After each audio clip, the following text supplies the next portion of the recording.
What's up, everyone? Welcome back to another review. This time we're taking a look at one of my all-time favorite TV shows, Breaking Bad. I'm going to be reviewing every single season of Breaking Bad, kicking it off with season number 1.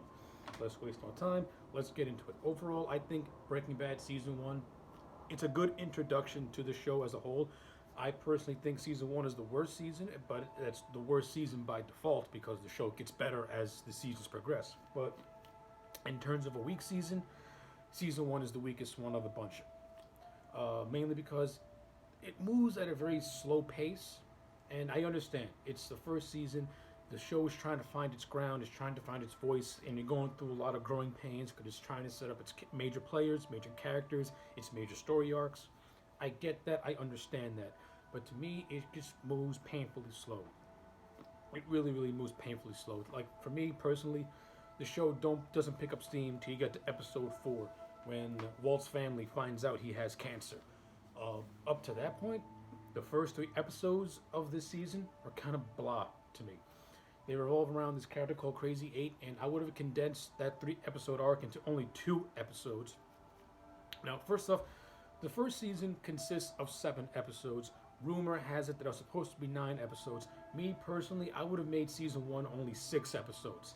I would have had the Crazy 8 stuff be condensed to only 2 episodes because nothing really happens in those 3 episodes. It's just Walt and Jesse debating on how they can kill Crazy 8 and if they can kill Crazy 8's cousin Emilio.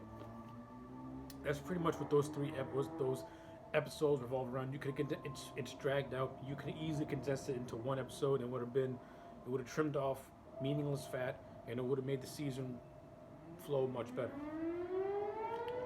Especially because, again, once that arc is done, you get the Cancer Man, you get the Gray Matter, and this is where the show really finds its steam, because those 2 episodes mostly focus on the family drama.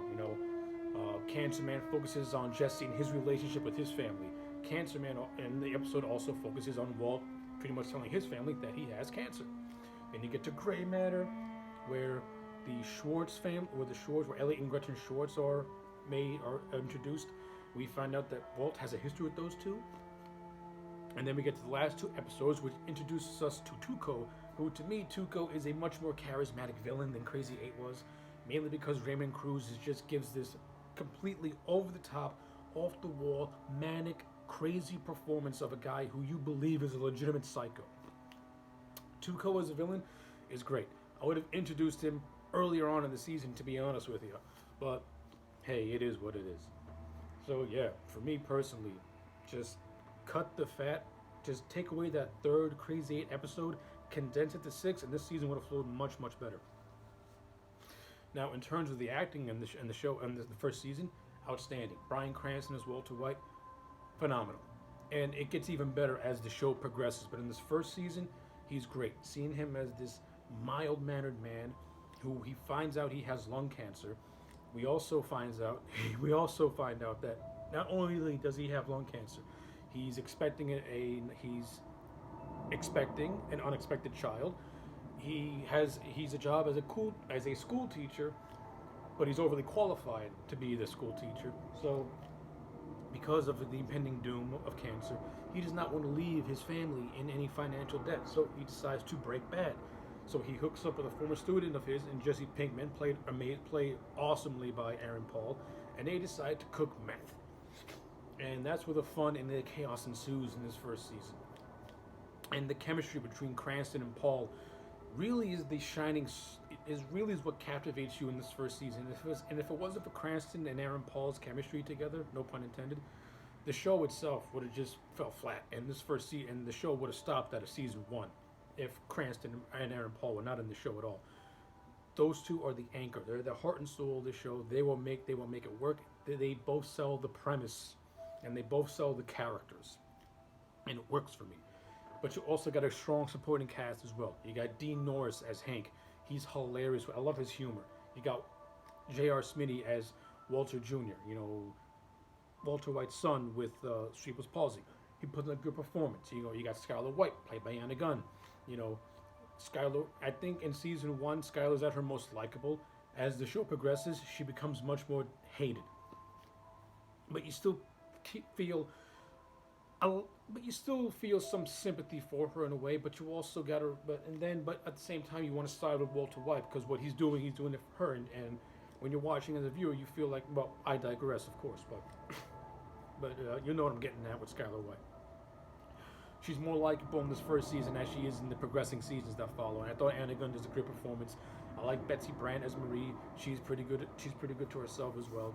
So yeah, like as an overall first season, it's a good introduction, but it's weak in a lot of areas. You know, the first 3 episodes really are a drag. Just like I said, condense Crazy Eight to only 2 episodes. This season would have flowed much better, and it would have been like beat much better because you could have got to Tuco stuff earlier. I would have liked it if he was introduced earlier, to be honest with you.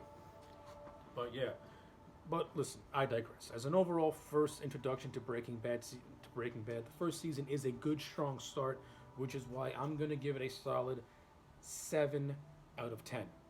It's good. It's a good introduction. It has a lot of weak moments in it, but it's strong cast, a very compelling story that keeps you. The best thing about season 1 is that when you do watch that first episode, it does keep your attention enough to want to keep going until you get to the season finale where you're like, what the hell's gonna happen now?